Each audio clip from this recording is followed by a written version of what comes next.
Morgan scientist ने Drosophila पर experiment करके सहलग्नता और पुनर्योजन या लिंकेज और रिकॉम्बिनेशन के बारे में बताया था। क्रॉस पढ़ा था हमने, क्रॉस ए में यानी दो तरह के क्रॉस किए थे इन्होंने। पहले क्रॉस ए के अंदर क्या किया, पीले शरीर और सफेद पंख वाली जो ड्रोसोफिला थी उसका क्रॉस वाइल्ड टाइप की ड्रोसोफिला के साथ कराया। वाइल्ड बोला जाता है तो पहली टाइप की स्पीसीज होती है, पहला कोई भी जीव है पहली बार जो उत्पन्न हुआ उसको वाइल्ड बोलेंगे। उसके बाद उसमें उत्परिवर्तन से अन्य प्रकार के म्यूटेंट या उत्परिवर्ती प्रकार बनते हैं। क्रॉस ए में हमने समझा था पिछले लेक्चर में कि इसमें जनिकीय प्रकार 98.7 और पुनर्योजन जो प्रकार है वो 1.3% प्राप्त होते हैं।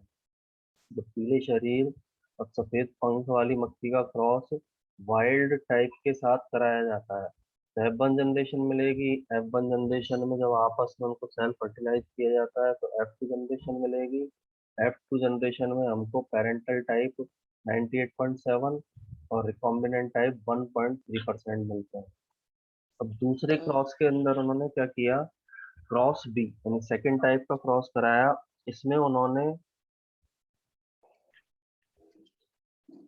जो कैरेक्टर लिए हैं श्वेत शरीर, नेक्स्ट जो क्रॉस है उसके अंदर इन्होंने कैरेक्टर लिया श्वेत शरीर यानी शरीर का जो कलर है वो व्हाइट था और लघुत्तर पंख, लघुत्तर को बोल सकते हैं अपन मिनिएचर, छोटे पंख। यानी एक ऐसी ड्रोसोफिला ली जिसके बॉडी का कलर सफेद था और पंखों का साइज जो था वो छोटा था। इसका क्रॉस भी वही वाइल्ड टाइप के साथ कराया, वन्य प्रकार या वाइल्ड टाइप इसको हम बोल सकते हैं। इस वाइल्ड टाइप के साथ इसका क्रॉस कराया। इन दोनों को जब क्रॉस कराया गया तो जो जनरेशन मिलेगी उसे हम बोलेंगे F1 जनरेशन। F1 जनरेशन में उन्होंने क्या देखा कि वन्य प्रकार, एक तो वन्य प्रकार की मधुमक्खियां उसको प्राप्त, वन्य प्रकार की ड्रोसोफिला उसे प्राप्त हुई और उसके साथ में श्वेत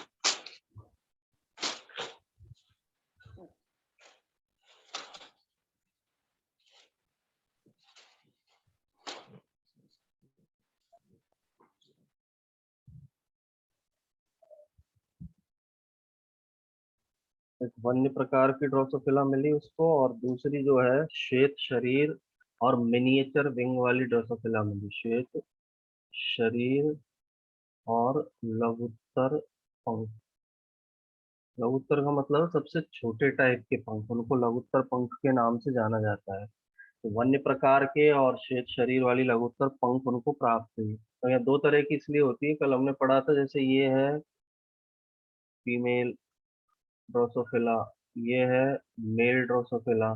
इनके बीच लैंगिक जनन होगा, सेक्सुअल रिप्रोडक्शन होगा तो फीमेल भी मिलेंगे और कौन सी भी मिल सकती है, मेल भी। इसलिए यह दो तरह की ड्रोसोफिला हमको प्राप्त होती है, दो तरह की ड्रोसोफिला हमको मिलती है। अब इसके बाद वही इनसे उन्होंने F2 जनरेशन को गेन किया। ये जो F1 जनरेशन है इनमें आपस में क्रॉस कराया और आपस में क्रॉस करा के इन्होंने F2 जनरेशन या F2 पीढ़ी को गेन किया था। जब F2 पीढ़ी को गेन किया, F2 जनरेशन को जब इनके द्वारा गेन किया गया तो F2 जनरेशन में इन्हें जो जनकीय प्रकार यानी F2 जनरेशन में जो इनको मक्खियां मिली वो थी पहली तो वन्य प्रकार की, वाइल्ड टाइप की मिली। सेकंड लघु, एक दूसरी वाली मिली श्वेत शरीर और लघुत्तर पंख, श्वेत शरीर और लघुत्तर पंख वाली मिली। तीसरी प्रकार की इसमें मधुमक्खियां मिली केवल मिनिएचर विंग वाली या लघुत्तर पंख वाली जिनके पंख छोटे थे। और चौथी टाइप की जो मधुमक्खी ड्रोसोफिला इनको मिली वो कौन सी थी, श्वेत शरीर वाली। चार प्रकार की ड्रोसोफिला यहाँ पर इनको गेन हुई, चार प्रकार की ड्रोसोफिला यहाँ पर इनको मिलती है। अब इस क्रॉस बी के अंदर हम जनकीय और पुनर्संयोजी प्रकार को या पुनर्योजी प्रकार को देखेंगे तो इसके अंदर क्या होता है, क्रॉस बी में जनकीय प्रकार या पेरेंटल टाइप जो होता है वो प्राप्त होता है 62.8%। 62.8%। और पुनर्योजी प्रकार या रिकॉम्बिनेंट जो टाइप होता है, रिकॉम्बिनेंट जो टाइप है वो इसके अंदर पाया जाता है 37.2%।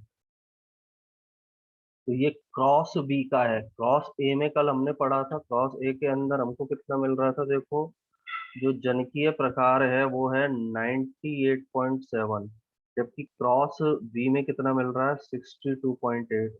इसमें पुनर्योजन प्रकार 1.3% मिल रहा था, इसमें पुनर्योजन प्रकार कितना पाया जा रहा है 37.2 पाया जा रहा है। इन क्रॉस से क्या पता चलता है कि जो ड्रोसोफिला है उसमें शरीर का रंग और पंख के रंग को निर्धारित करने वाले जीन पास पास पाए जाते हैं, जबकि ड्रोसोफिला में शरीर का रंग और पंख की आकृति को निर्धारित करने वाले जीन दूर दूर पाए जाते हैं। इन दोनों को हम समझे तो इसके अंदर जैसे ड्रोसोफिला के अंदर ये क्रोमोसोम है।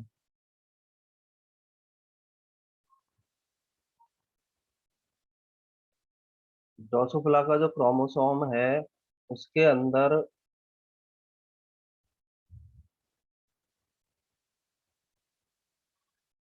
जैसे एक जीन है हमारा पीला शरीर, तो ये पीले शरीर का जीन पाया जा रहा है। और श्वेत पंख, पंख की आकृति यानी, दोनों को अलग अलग से हम चेक करें।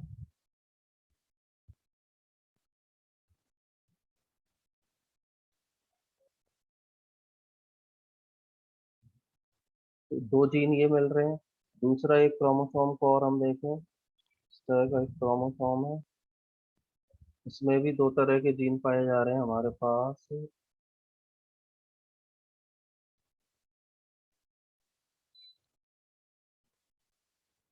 एक जीन ये और एक जीन ये, ठीक है। अलग अलग एक क्रोमोसोम पर हमने इन जीनों की स्थिति दिखाई। अब ये वाला जो जीन हमको दिखाई दे रहा है,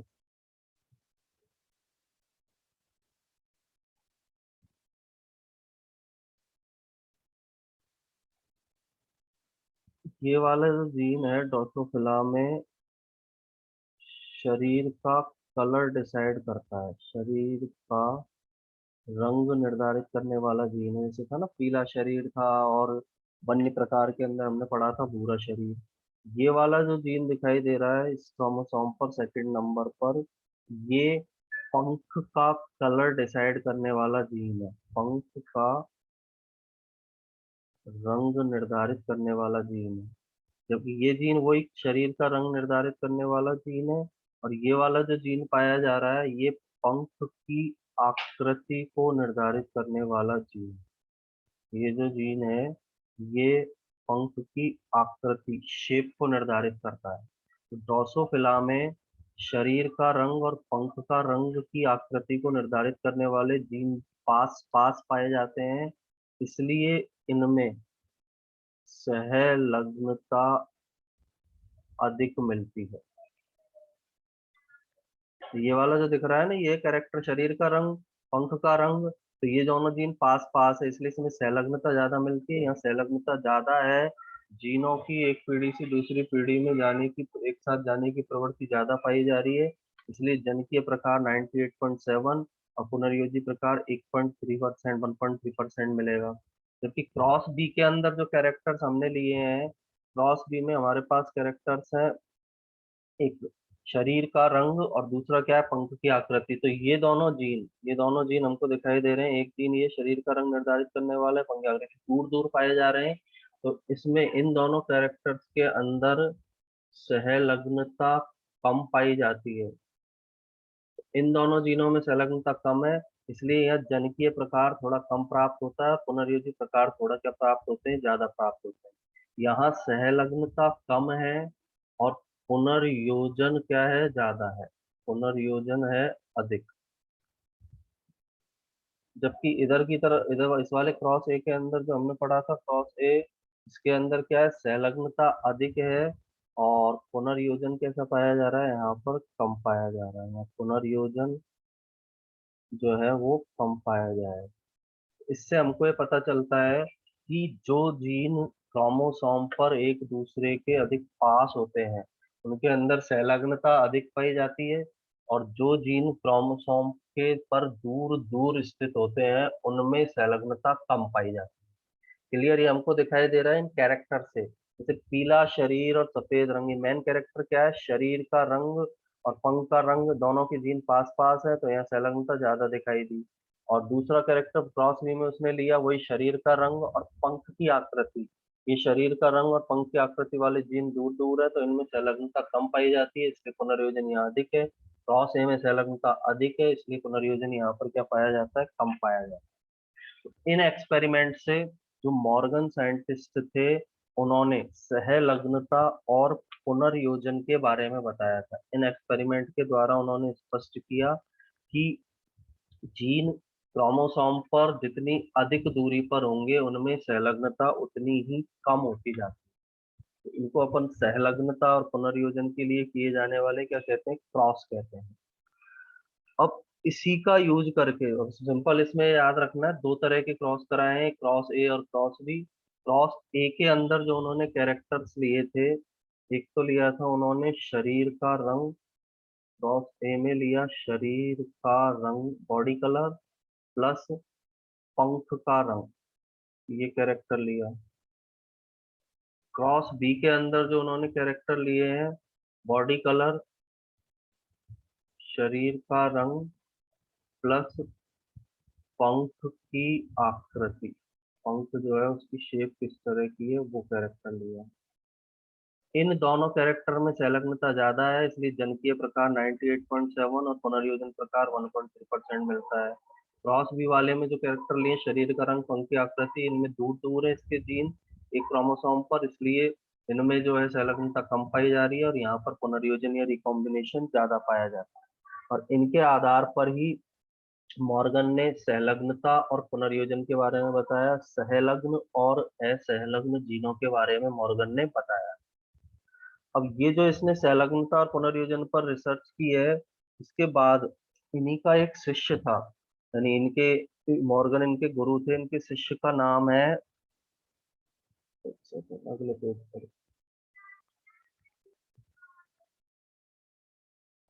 अब इन्होंने, मॉर्गन ने सहलग्नता के बारे में बता दिया और किसके बारे में बता दिया, पुनर्योजन यानी लिंकेज और रिकॉम्बिनेशन के बारे में इस एक्सपेरिमेंट से इन्होंने बता दिया। जैसे सिंपल दोनों के अंदर डिफरेंस याद रखना, क्रॉस ए और क्रॉस बी में कोई भी जीन क्रोमोसोम पर, जैसे फिर से एक बार मैं समझाता हूँ, एक ये ड्रोसोफिला का क्रोमोसोम, अब इस क्रोमोसोम पर क्या है, एक जीन पाया जा रहा है हमारा,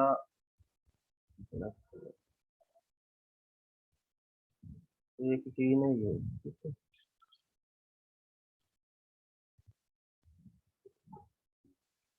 दूसरा जीन पाया जा रहा है ये,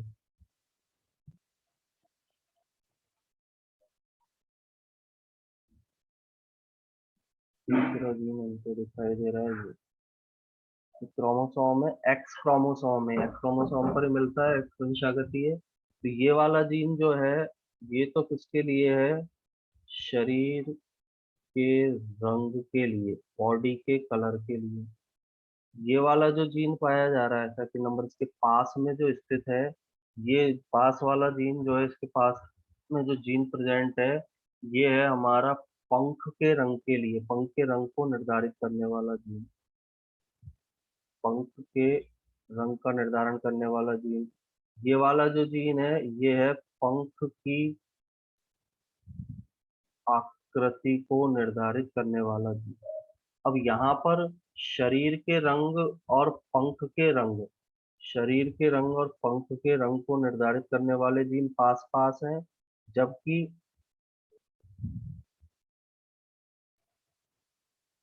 शरीर के रंग और पंख की आकृति को निर्धारित करने वाले जीन क्या है, दूर दूर पाए जा रहे हैं। जब इन्होंने एक्सपेरिमेंट किए तो ये वाले दो कैरेक्टर जब लिए क्रॉस ए में, इन दोनों को लेकर इन्होंने कराया क्रॉस ए, शरीर का रंग और पंख के रंग को लेकर क्रॉस कराया। क्रॉस ए में हमें जनिकीय प्रकार, यानी जैसे पेरेंट्स के अंदर थे कैरेक्टर, वैसे कैरेक्टर वाली ड्रोसोफिला।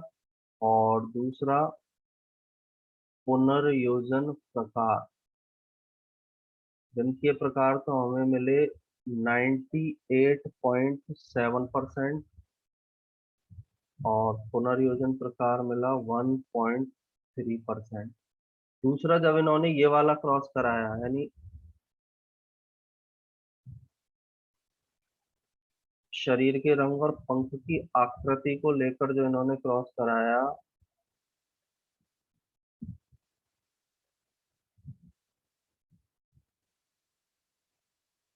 इस क्रॉस को बोला हमने क्रॉस बी में कराया था उन्होंने शरीर का रंग और पंख की आकृति। यहाँ पर हमको जनिकीय प्रकार और दूसरा पुनर्योजन प्रकार।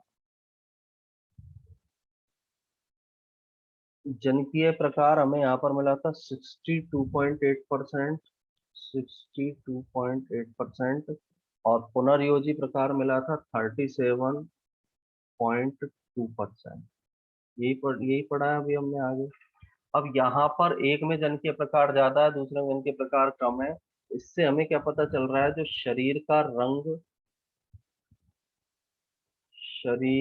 के रंग व पंख के रंग वाले जीन पास पास स्थित है। क्रोमोसोम पर दिखाई दे रहे हैं ना, ये पास पास पाए जा रहे हैं। अतः इनमें सहलग्नता अधिक व पुनर्योजन कम मिलता है। पहले क्रॉस से तो हमको ये पता चला, क्रॉस ए का ये रिजल्ट है। फिर क्रॉस बी का रिजल्ट क्या है, ये क्रॉस ए में ये हमको दिखाई दे रहा है। क्योंकि जन के प्रकार बहुत ज्यादा मिल रहे हैं 98.7, और पुनर्योजी प्रकार 1.3% है। क्रॉस बी से हमको क्या पता चल रहा है, शरीर के रंग व पंख की आकृति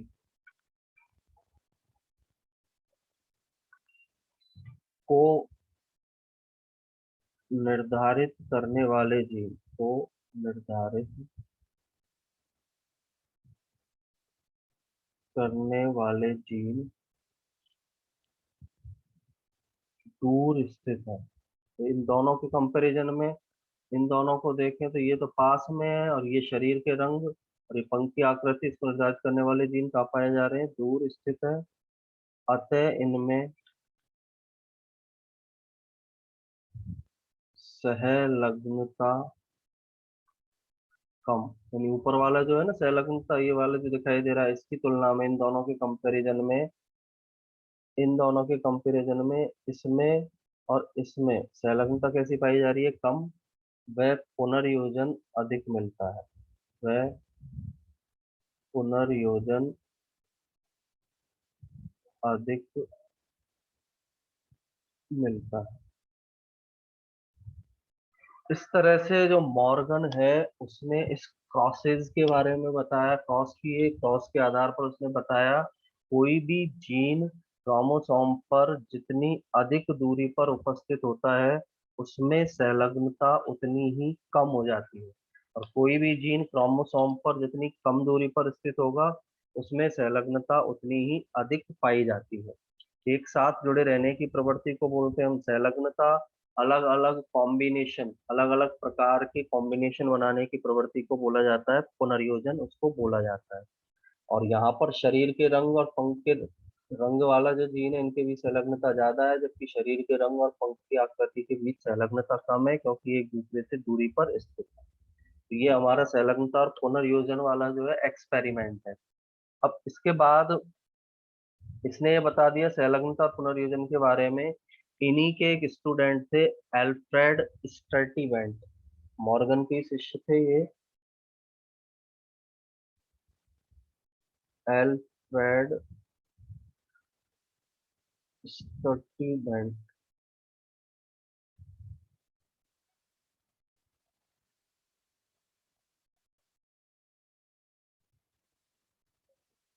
एल्फ्रेड स्टर्टीवेंट ने क्या किया, एक ही क्रोमोसोम पर जीन युग्मों की एक बार मैं लिख देता हूँ, एक ही क्रोमोसोम पर जीन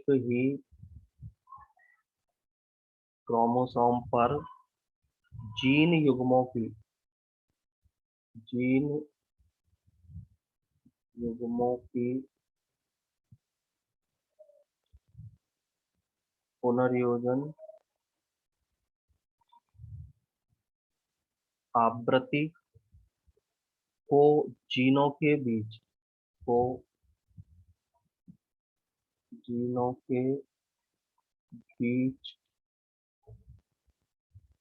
जीनों के बीच की दूरी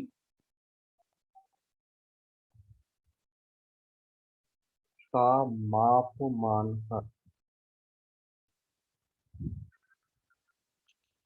क्रोमोसोम में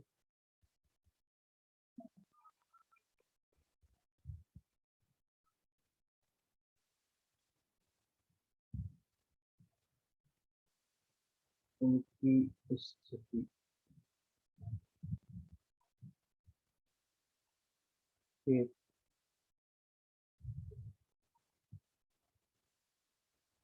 चित्र बनाए। यानी इनके ही एक शिष्य स्टूडेंट थे एल्फ्रेड स्टर्टीवेंट।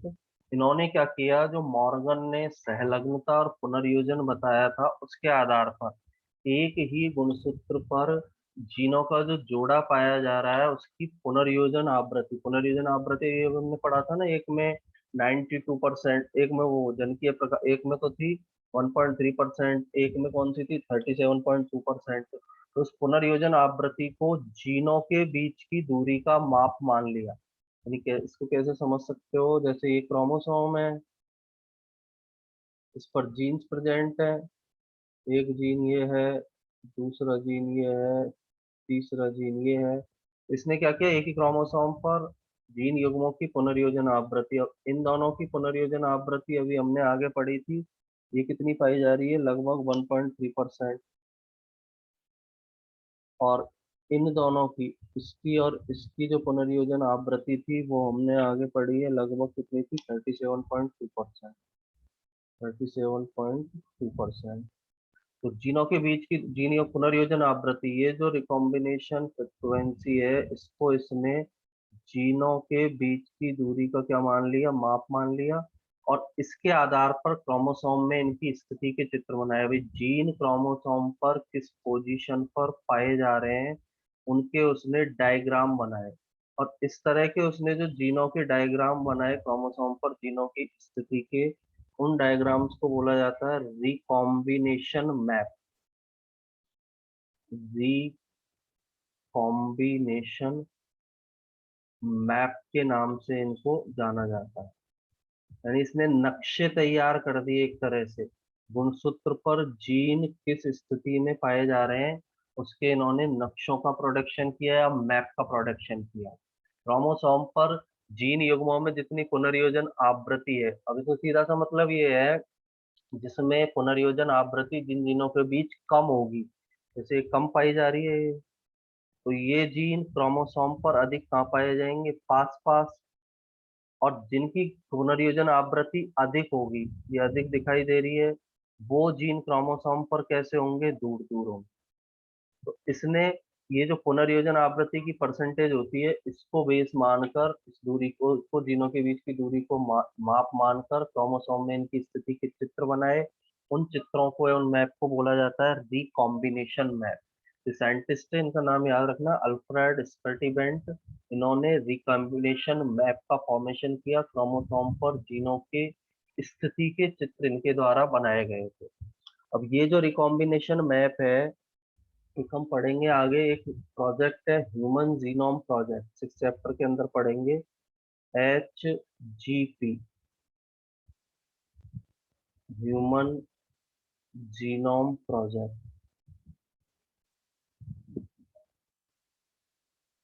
एक ऐसी परियोजना है जिसमें ह्यूमन के पूरे जीनोम को जानने की कोशिश की गई है। इस चैप्टर के अंदर आएगा तब डिटेल में पढ़ेंगे। तो इन रिकॉम्बिनेशन मैप का उपयोग एक तो HGP या ह्यूमन जीनोम प्रोजेक्ट में किया गया है।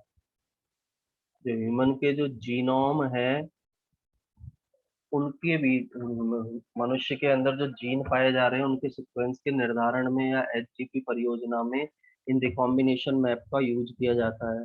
इसके अलावा जीनोम के अनुक्रम निर्धारण के लिए जीनोम के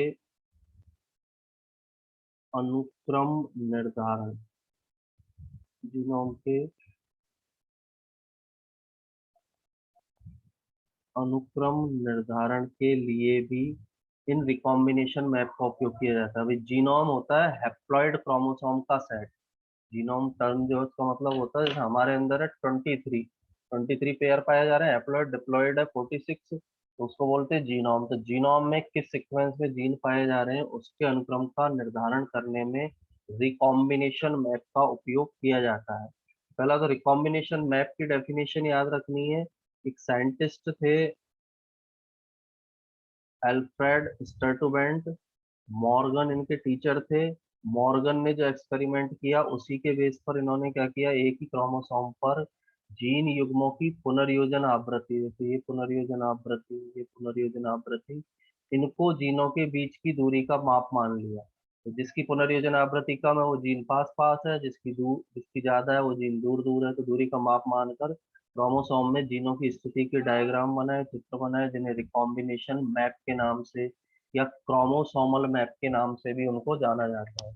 इन रिकॉम्बिनेशन मैप का उपयोग HGP ह्यूमन जीनोम प्रोजेक्ट में किया जाता है। डिटेल में हम 6 चैप्टर के अंदर पढ़ेंगे इसको।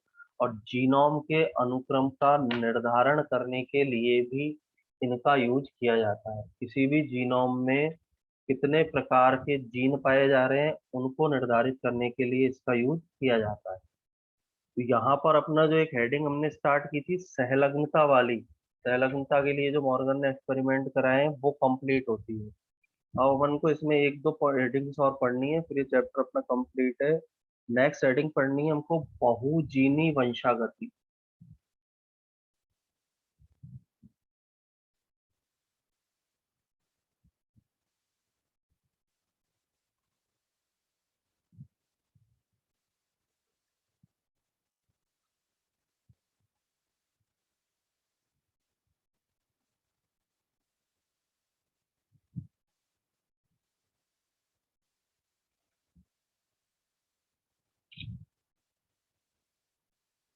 नेक्स्ट जो हेडिंग हमको पढ़नी है वो कौन सी है, बहुजीनी वंशागति। एक सेकंड।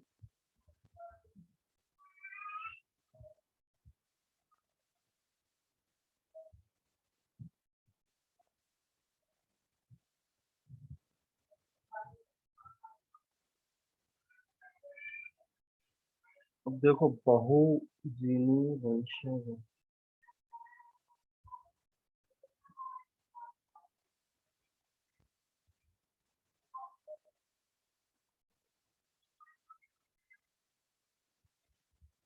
पॉलीजेनिक इनहेरिटेंस भी इसी को बोलते हैं हम, पॉलीजेनिक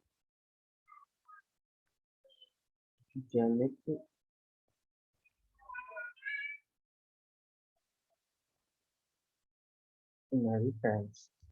अब देखो इसके नाम के अंदर ही है पॉलीजेनिक। पॉलीजेनिक जो टर्म है उसका मतलब है एक से अधिक जीन। यानी जब किसी कैरेक्टर का डिटर्मिनेशन या जब किसी लक्षण का निर्धारण एक से अधिक जीन करते हैं तो उन्हें उस प्रकार की वंशागति को हम क्या बोलते हैं, पॉलीजेनिक इनहेरिटेंस या बहुजीनी वंशागति।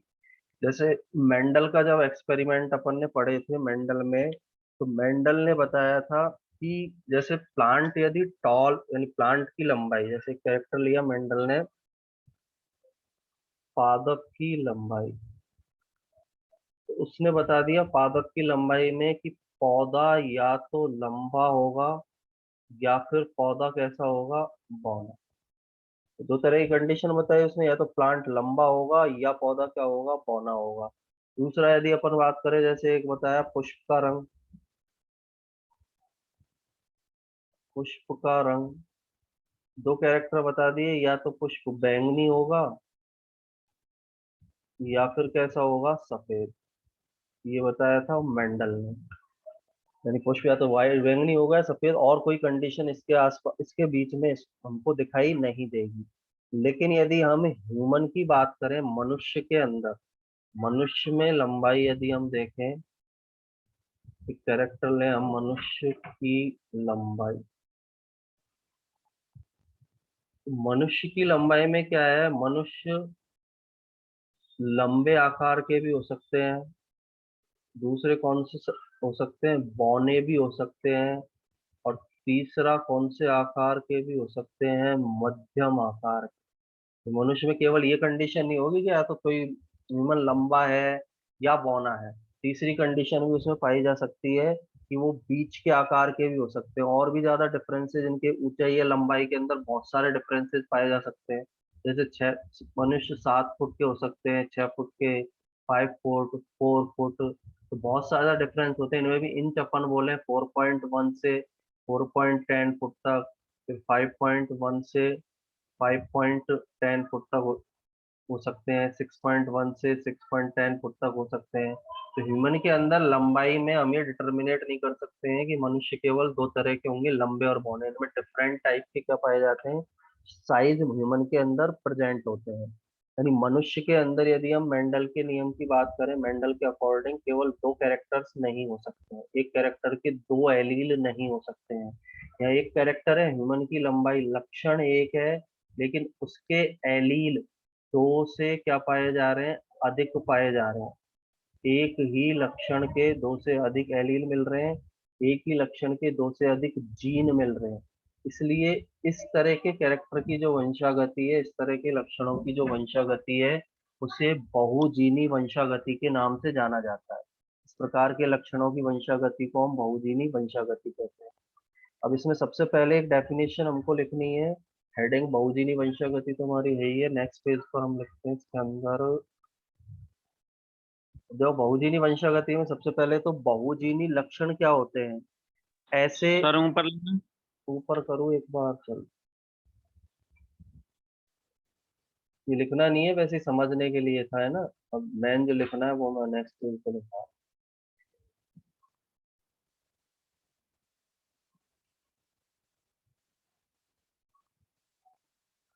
अब देखो बहुजीनी के अंदर क्या है, सबसे पहले तो हमें कैरेक्टर के बारे में पढ़ना है। ऐसे लक्षण जिन्हें तीन या तीन से अधिक जीनों द्वारा नियंत्रित किया जाता है। ऐसे लक्षण जिन्हें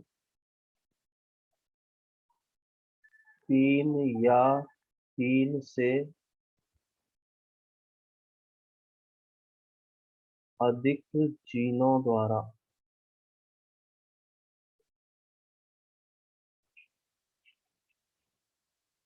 नियंत्रित किया जाता है,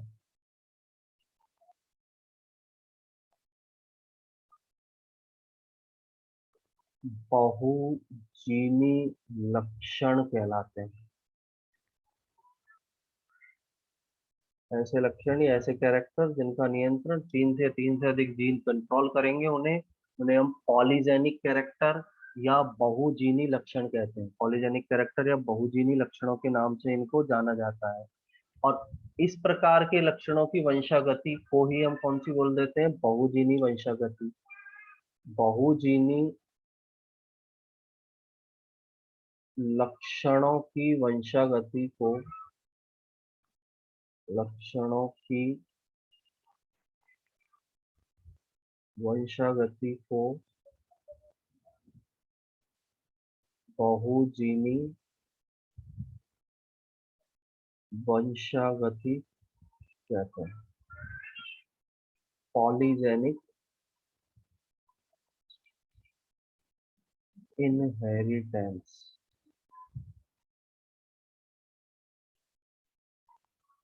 सिंपल सा जो इसके अंदर याद रखना है हमें, नॉर्मली मेंडल के अकॉर्डिंग क्या हो रहा है, एक कैरेक्टर को निर्धारित करने वाले दो जीन है। तो नॉर्मल कंडीशन में क्या है, जैसे मेंडल ने बताया पौधे की लंबाई, अब इसको निर्धारित करने वाले दो जीन पाए जा रहे हैं। एक जीन तो है तुम्हारा कैपिटल टी, और दूसरा जीन क्या है, small T. Capital T gene वाला पौधे को लंबा बनाने में सहायक है, स्मॉल टी जब होमोजाइगस कंडीशन में तो बौना बना देगा। तो एक लक्षण को निर्धारित करने का काम कितने जीन कर रहे हैं, इसके अंदर दो जीनों के द्वारा ये काम किया जा रहा है। पुष्प का रंग वही बैंगनी सफेद, टाइवन टेलर जो कैरेक्टर थे उनमें दो दो जीन्स होते हैं भाई, बैंगनी पर्पल, सफेद के लिए अपन बता देंगे स्मॉल पी। लेकिन जैसे हम एक एग्जांपल ले ह्यूमन की लंबाई के बारे में, ह्यूमन की लंबाई में बहुत सारे ऑप्शन होते हैं, लंबा, कम लंबा, मध्यम आकार का, मध्यम आकार से भी ज्यादा बौना, जैसे कोई व्यक्ति 4 फुट 5 इंच का हो सकता है, 4 फुट 6 इंच का हो सकता है, 4 फुट 7 इंच का हो सकता है। तो बहुत सारे ऑप्शन मनुष्य की लंबाई के अंदर पाए जा रहे हैं। तो यहाँ पर जो एक कैरेक्टर है ह्यूमन की लंबाई, इसको निर्धारित करने का काम, इसको डिटर्मिनेट करने का जो काम है, ये एक से एक से अधिक नहीं बोलेंगे, दो से अधिक जीन करेंगे, दो से अधिक जीन करेंगे, या फिर हम बोल सकते हैं तीन या तीन से अधिक जीन इसको कंट्रोल करेंगे। और जब किसी लक्षण को तीन या तीन से अधिक जीन कंट्रोल करें, उस प्रकार के कैरेक्टर को बोलते हैं हम बहुजीनी लक्षण, पॉलीजेनिक कैरेक्टर। ऐसा कैरेक्टर जिसको तीन या तीन से ज्यादा जीन कंट्रोल करते हैं। और इस बहुजीनी कैरेक्टर या इस बहुजीनी लक्षण की जो वंशागति है, वंशागति है इस कैरेक्टर का एक जनरेशन से दूसरी जनरेशन में जाना, उसे किस नाम से जाना जाता है, बहुजीनी वंशागति या पॉलीजेनिक इनहेरिटेंस के नाम से इसे जाना जाता है। तो यहाँ तक की टर्म्स को इसमें याद रखना। एग्जाम्पल हम पढ़ेंगे ह्यूमन का स्किन कलर, एक तो लंबाई का लिया था, एक स्किन कलर का और एग्जाम्पल लेंगे, उसको डिटेल में अपन कल समझेंगे कि मनुष्य में स्किन का जो कलर होता है, इसमें भी अब देखो स्किन के कलर में भी बहुत डिफरेंस होते हैं, एक डार्क कलर, कम डार्क कलर, उससे ज्यादा कम डार्क कलर, एक फेयर कलर, एक बीच का कलर। उसके बारे में पढ़ेंगे कि उसमें मनुष्य में त्वचा का रंग जो निर्धारित होता है, उसमें भी बहुजीनी वंशागति पाई जाती है। उस एग्जाम्पल को हम कल स्टडी करेंगे। या पहली डेफिनेशन तो याद रखनी, ऐसे लक्षण जिन्हें तीन या तीन से अधिक जीनों द्वारा कंट्रोल किया जाएगा, उन्हें अपन बहुजीनी लक्षण या पॉलीजेनिक कैरेक्टर कहेंगे। और बहुजीनी लक्षणों की वंशागति को, इस तरह के जो कैरेक्टर हैं, इनके एक पीढ़ी से दूसरी पीढ़ी में जाने को बहुजीनी वंशागति या पॉलीजेनिक इनहेरिटेंस के नाम से जाना जाता है। एक एग्जाम्पल था लंबाई वाला, दूसरा एग्जाम्पल है स्किन कलर। हमको जो पढ़ना है इसके अंदर एग्जाम्पल, वो मनुष्य के अंदर स्किन कलर के बारे में पढ़ना है। स्किन कलर का डिटर्मिनेशन किस तरह से किया जाता है, उसको अपन कल पढ़ेंगे।